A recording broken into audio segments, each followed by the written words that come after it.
అఖండ, వీరసింహారెడ్డి, భగవంత్ కేసరి చిత్రాలతో వరుసగా 3 విజయవంతమైన సినిమాలు అందించిన తర్వాత నందమూరి బాలకృష్ణ తన నెక్స్ట్ ప్రాజెక్ట్ కోసం వాల్తేరు వీరయ్యతో బ్లాక్ బాస్టర్ హిట్ అందించిన బాబీ కొల్లి మరియు లక్కీ భాస్కర్ వంటి సక్సెస్ఫుల్ సినిమా తీసిన సితారా ఎంటర్టైన్మెంట్స్ ప్రొడక్షన్ హౌస్ తో కలిసి పనిచేశారు. టీజర్ ట్రైలర్ లో స్టైలిష్ విజువల్స్ తో ప్రేక్షకుల దృష్టిని ఆకర్షించిన ఈ చిత్రం నేడు థియేటర్ లో విడుదలైంది. బాలకృష్ణ తన 4వ హిట్ అందించగలిగాడా? బాబీ వాల్తేరు వీరయ్య తర్వాత మరో బ్లాక్ బాస్టర్ హిట్ ఇచ్చాడా? సితారా ఎంటర్టైన్మెంట్స్ తమ సక్సెస్ ను కొనసాగించగలిగిందా? అసలు స్టైలిష్ విజువల్స్ కు సరిపడా కంటెంట్ ఉన్నదా? తెలుసుకుందాం. కథ విషయానికి వస్తే గోవిందా గుజ్జర్ నానాజీని ఒక చిన్న అమ్మాయి బేబీ వైష్ణవి ఆమె కుటుంబాన్ని స్థానిక ఎమ్మెల్యే త్రిమూర్తులు నాయుడు అతని తమ్ముడి నుండి రక్షించమని అభ్యర్థిస్తాడు. నానాజీ తన కర్తవ్యాన్ని నిర్వర్తిస్తున్నప్పుడు అతను మధ్యప్రదేశ్ లోని ఠాకూర్ల గ్యాంగ్ ని ఎదుర్కొంటాడు. ఈ గ్యాంగ్ కొకైన్ సాగు చేస్తూ టీ ఎస్టేట్ పేరుతో దాన్ని దాచిపెట్టే పని చేస్తోంది. నానాజీతో మొదటి గొడవలో ఒక గ్యాంగ్ సభ్యుడు నానాజీ అసలు పేరు డాకు మహారాజ్ అని బయట పెడతాడు. డాకు మహారాజ్ ఎవరు? బేబీ వైష్ణవితో ఆయనకు ఉన్న సంబంధం ఏమిటి? డాకు మహారాజ్ ఠాకూర్ల మధ్య శత్రుత్వం ఎందుకు అనేవి మిగతా కథలో వెల్లడవుతాయి.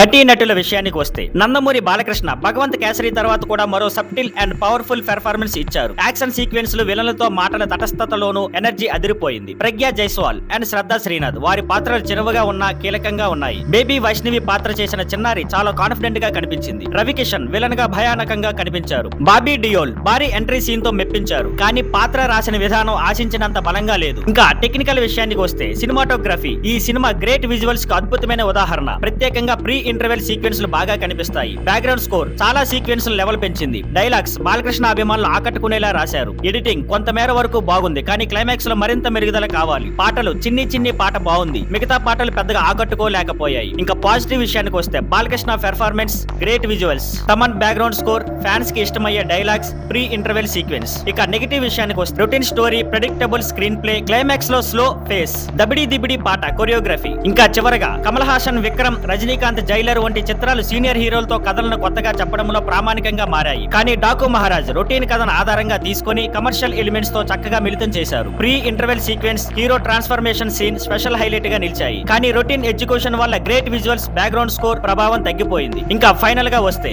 డాకు మహారాజ్ ఒకసారి థియేటర్ లో చూడదగిన కమర్షియల్ ఎంటర్టైనర్. బాలకృష్ణ అభిమానులు మాస్ ప్రేక్షకులు తప్పగా ఆస్వాదించగలుగుతారు. మరికొంత మెరుగైన రచన ఉంటే ఇది బాలకృష్ణ కెరీర్ లో ఒక మెమొరబుల్ సినిమాగా నిలిచేది. డాకు మహారాజ్, స్టైలిష్ మహారాజ్.